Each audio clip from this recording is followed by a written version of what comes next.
В Ижевске определили дальнейшую судьбу старинного особняка, расположенного по адресу Пастухова, 11.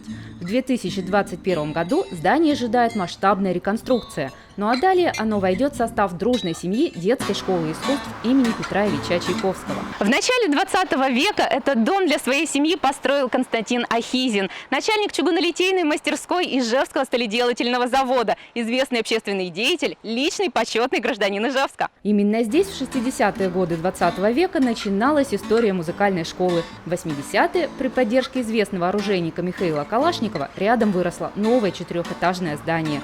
Сегодня появилась возможность соединить историю и современность. Мы сделаем еще один зал. Здесь обязательно будут проходить концерты детской филармонии.